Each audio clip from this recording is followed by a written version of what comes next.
Hello there. Good morning. Let's get to chapter 40 of A Night Divided. No one knows where the shoe pinches, but he who wears it. And that's a German proverb. As we walked home, Mama made us wipe out tears and told us to smile and properly greet everyone we passed. People get caught when they look like people who should be caught, she said. Smile. What about Papa? I mumbled. We will see him tomorrow. Save a hug and kiss for him until then, because he will want it. Mama spoke with confidence, but I didn't know whether that was because she believed it or because she wanted me to believe it. There was time in my childhood when I accepted as fact everything my parents said, simply because it never occurred to me that they could be wrong. But Papa had said he would return from his visit to the West, and he was wrong. Mama had said the wall wouldn't last and we'd all be together again. That was wrong too. So wrong that it makes things right again. We had now put everything at stake, including our lives. I wished I could return to that time of my childhood just long enough to believe my father would be okay, simply because my mother had promised it so. But I had seen too much reality to ever go back. As it was, the best I could do was to pretend to believe her, so she would worry less about me. Mama assumed that she had cheered me up and went on to say, until we're all together tomorrow, we are going to pack our clothes and wash ourselves and clean the apartment. Clean, I asked. Why, if we're only going to leave it? When we're gone, Stasi will be everywhere in our home. It was Mama's German pride speaking now. I won't have them saying the Lowe family were pigs. We are going to clean it. Fritz and I didn't argue. There was no point in it. We returned home with only a passing comment from Frau Harberhardt that we were back earlier than usual. Mama walked past as if she hadn't heard her, but I curtsied politely and we carried back to our apartment. None of us needed reminding this time about the microphones.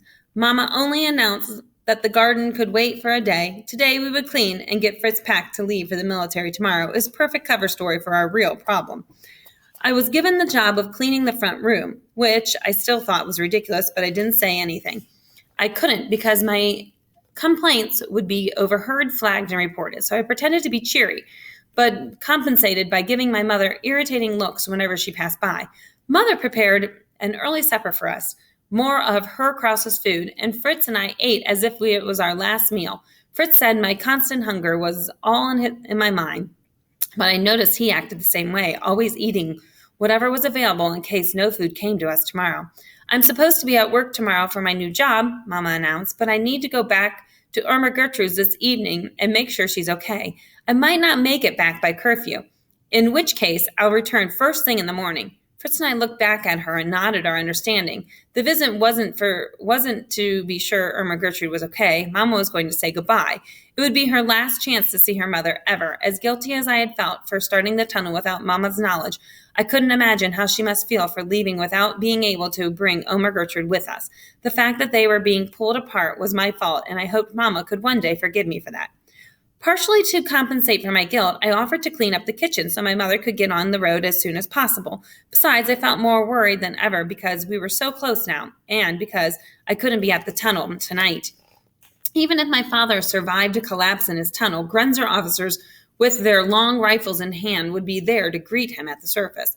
Mother left as soon as she finished eating. Afterwards, Fritz helped me finish in the kitchen and then said he had his own errand to run.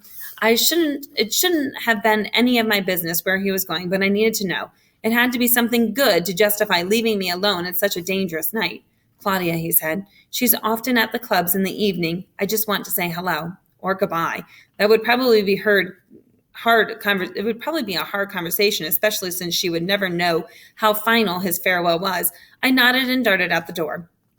After he left, it was a very long evening for me. There was nothing more to pack or to clean and nothing I could concentrate on for more than a few seconds. I thought it might be nice if I had someone to say goodbye to too, Anna, but I'd sooner talk to Frau Herberhardt than my former friend.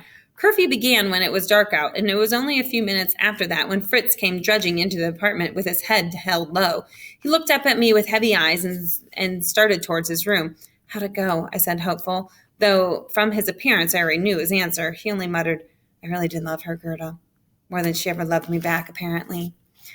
Only then did I understand his full purpose in going. It wasn't to say goodbye to Claudia. It was to ask her to come with us. I wasn't sure how much Fritz had said or what promises he probably could have offered her about their life together. They were both so young, but I knew he still loved her. So that was it then. He had gone to beg Claudia to come with us where they would be free to be together, and she had refused.